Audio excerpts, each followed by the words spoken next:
Chers amis, chers téléspectateurs, bonsoir, bonjour, dépendamment du lieu où vous vous trouvez. Aujourd'hui, nous nous trouvons dans les locaux de Diaspora Interaction, le média de la diaspora et de la diversité ici à Québec. Et j'ai le plaisir et l'honneur de recevoir messieurs Stéphane Chouapi, youtubeur de son état, homme de médias, qui vient discuter, bien sûr, avec moi d'un sujet important, d'un sujet alarmant, d'un sujet inquiétant, un sujet qui vous concerne, qui nous concerne. Et d'ailleurs, dans cette émission SOS, mon cher Stéphane, nous allons parler d'une Camerounaise qui était partie de son Cameroun natal le 1er janvier 2020 et qui a trouvé, bien sûr, qui est décédée, qui a été, entre parenthèses, trouvée morte chez elle entre le 10 et le 12 janvier 2023, de cette année. Hein. Donc ça fait presque déjà 10 mois qu'elle est décédée et la Sûreté de Québec, la police, ne parvient pas encore, après plusieurs recherches, à trouver exactement qui a été l'assassin. Et d'ailleurs, les recherches sont toujours en cours. C'est l'une des raisons pour lesquelles, à SOS aujourd'hui, Stéphane et moi, nous voulons vous interpeller. Bonjour Stéphane. Bonjour Florent, c'est toujours un plaisir, un réel plaisir d'être dans tes studios. C'est chaleureux, accueillant. Merci. Merci beaucoup Stéphane, c'est nos studios. Vous savez très bien que ça vous appartient pour toute autre émission que vous souhaiterez. Alors Stéphane, de quoi il s'agit-il? Flora Nadine Nanini? Tout à fait. Effectivement, c'est Nadine Flora Alinang-Yangyi. Son nom est très difficile à prononcer. Elle est d'origine camerounaise. Et effectivement, comme tu l'as si bien dit, elle est au Canada depuis le 1er janvier 2020. Et il faut savoir que quand elle est arrivée ici au Canada, elle travaillait en tant que préposée aux bénéficiaires. Préposée aux bénéficiaires, c'est-à-dire que c'est un travail où elle prenait soin des gens. Tout à fait, tout à fait. Et tel que l'article l'a présenté, c'est une femme qui était, voilà, qui faisait bien son boulot. Elle était là, elle essayait de prendre sa place comme tout immigrant qui arrive ici. Une femme qui, selon les descriptions de ses voisins, une femme douce, une femme attentionnée, une femme qui ne faisait pas du bruit. Ah oui. Ok. Et en fait, selon les faits qu'on connaît, qu'est-ce qui s'est vraiment passé? Alors, il faut savoir que d'après la source, la presse que j'ai lue récemment, et puis les différentes informations qui ont paru à TVA, on l'aurait trouvée morte chez elle auprès de son nourrisson. C'est-à-dire son nourrisson serait là en vie et elle serait trouvée morte. Et il paraît que ce serait à l'âme blanche.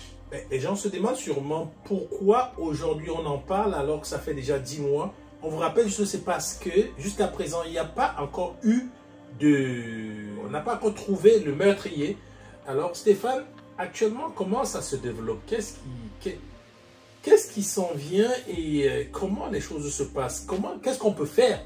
Alors, c'est une très bonne question, Florent, merci. J'ai tenu à solliciter ton audience aujourd'hui parce que je tenais à lancer un message fort à la communauté immigrante, comme quoi meurtre ne doit pas rester impuni, parce que ça peut créer une sorte de crainte auprès de plusieurs immigrants qui arrivent ici.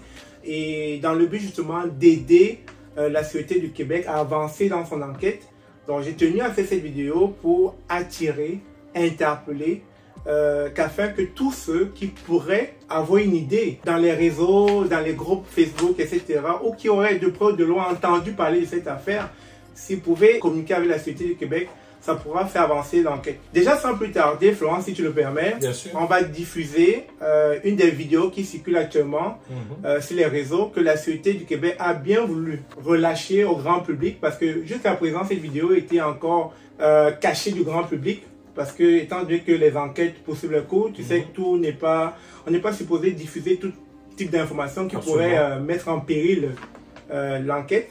Donc, cette vidéo a été diffusée et dans la vidéo, Florent, on voit un suspect. Un suspect, on ne sait pas si c'est une femme ou un homme, mais néanmoins, on va la faire passer la vidéo et puis on espère que cette vidéo va vous interpeller.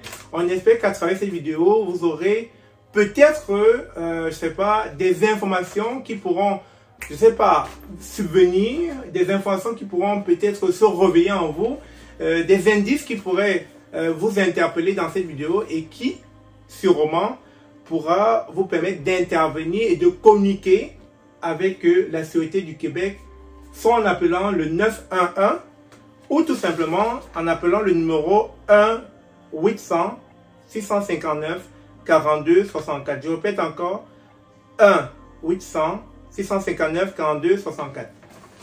Regardez la vidéo et c'est vrai, peut-être vous l'aviez déjà vue, mais attardez-vous, on attire votre attention. Peut-être vous pouvez remarquer maintenant un indice. Regardez la vidéo.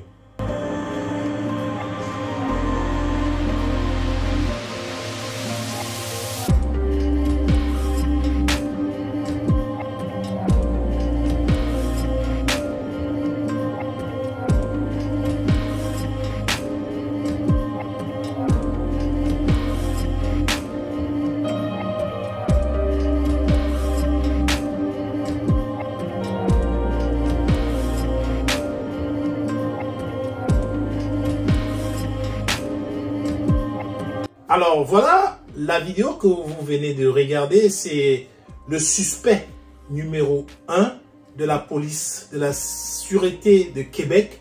Et on souhaiterait que vous puissiez éventuellement, si vous reconnaissez le chapeau, que vous reconnaissez la démarche, l'allure, que vous reconnaissez peut-être l'ombre, ou alors que ça vous parle, si vous pensez que c'est peut-être quelqu'un que vous connaissez, que vous avez déjà vu, n'hésitez pas. Rien n'est à négliger. Interpellez rapidement le 911 car aucun meurtre ne doit rester impuni. Impuni, et une fois de plus, je vous rappelle, au moment des faits, au moment du drame, elle était en congé de maternité, car rappelons qu'ici, elle était tuée. Je vais être cru dans les mots. Oui, oui, elle a été tuée. En présence de son nourrisson. Imaginez un crime odieux. Imaginez un peu. Et imaginez dans quel état d'esprit vont se retrouver certaines femmes monoparentales, célibataires avec enfants.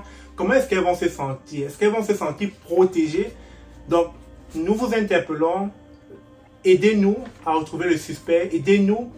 Si vous avez n'importe quel indice, vous pouvez écrire à Diaspora Web TV. Vous pouvez écrire à la Sûreté du Québec. Vous pouvez aussi m'écrire à travers mon canal YouTube. Ça nous fera plaisir d'avancer, de faire avancer cette enquête parce qu'il en va de la paix, de la sérénité. Absolument. Et surtout de notre sécurité. Oui, notre sécurité, mon cher Stéphane, ça pouvait être votre soeur, ça peut être votre mère, ça peut être votre copine, votre amie, ça pourrait être votre femme.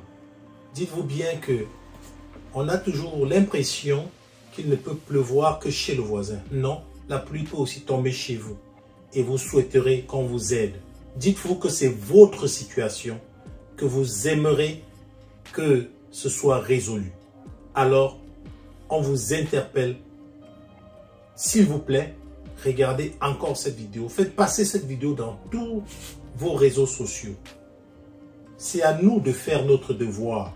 Et notre devoir, c'est juste de partager cette vidéo. Ça prend 1 seconde et ça peut sauver une vie. Car le suspect qui est aujourd'hui libre est capable de frapper encore. Qui sait, peut-être il a encore frappé, mais on ne le sait pas. Regardez encore. C'est un SOS. Ça devrait vous interpeller. S'il vous plaît, regardez encore la vidéo une deuxième fois, une troisième fois. Et interpellez le 911 ou écrivez à diasporainteraction@gmail.com et nous pourrons appeler la police ou nous on va s'en occuper. Vous ne serez pas, bien sûr, mis à découvert. Tout à fait. Je tiens aussi à signaler que le meurtre s'est passé à Mont-Saint-Hilaire. Donc, si vous habitez à proximité de Mont-Saint-Hilaire ou à Montréal, dans ce coin-là, et que vous avez une idée du lieu, du coin, ou bien vous avez, c'est pas n'importe quel indice qui pourrait aider, n'hésitez pas à communiquer comme l'a dit Florent, appelez le 911, appelez Diaspora Web TV. Et il faut ajouter, avant de terminer, que les suspects d'avant ont été, je pense que ils ont été vérifiés. Tout à fait. Déjà effectivement, Florent, tu as raison dessus là. Il y a eu des suspects dans l'enquête. L'enquête suit son cours. Malheureusement, avant de diffuser la vidéo au grand public, c'est que les enquêteurs, la Sûreté du Québec, n'avaient pas trouvé de motifs, des raisons de croire, des preuves que ces suspects étaient des potentiels accusés. Donc, pour l'instant, on n'a pas encore trouvé le véritable criminel. Et pour terminer, peut-être vous étiez un camarade, un ami de Nadine, et peut-être qu'elle vous a parlé un jour de quelque chose ou de quelqu'un ou d'une situation, quelque chose pour vous qui était juste comme ça dans un commentaire, mais pourtant peut-être c'est la clé qui pourra permettre de résoudre cette énigme-là. Alors, si vous avez une information qui vous semble un peu floue, qui peut être reliée très indirectement à cette situation-là, ne la gardez pas pour vous. Laissez la police l'analyser. Vous pouvez rester anonyme. Envoyez-nous un courriel à diasporainteraction@gmail.com et nous on fera suivre auprès de la police. Tout à fait. Alors, merci une fois de plus, Florent, une fois de plus par ton canal.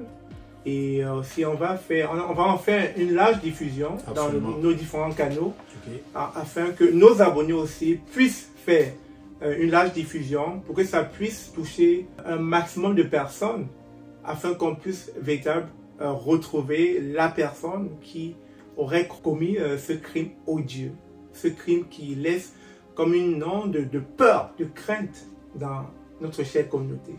Une communauté qui doit rester toujours aussi digne qu'elle est jusqu'à présent, et à nous donc de garder cette dignité en faisant notre devoir. Alors voilà, le SOS, il s'agissait du meurtre de Nadine Flor, qui est décédée entre le 10 et le 12 janvier 2023, et que aujourd'hui nous souhaiterons contribuer à la résolution de ce meurtre afin qu'on puisse arrêter le suspect. En espérant vous avoir très prochainement pour la prochaine émission SOS, nous vous souhaitons une bonne fin de journée et nous espérons que vous allez partager la vidéo. Merci beaucoup d'être venu, Stéphane m'a interpellé, et au plaisir de se parler, peut-être pour vous donner finalement la bonne nouvelle que le suspect aura été arrêté grâce à vous. Bye bye. Merci à vous.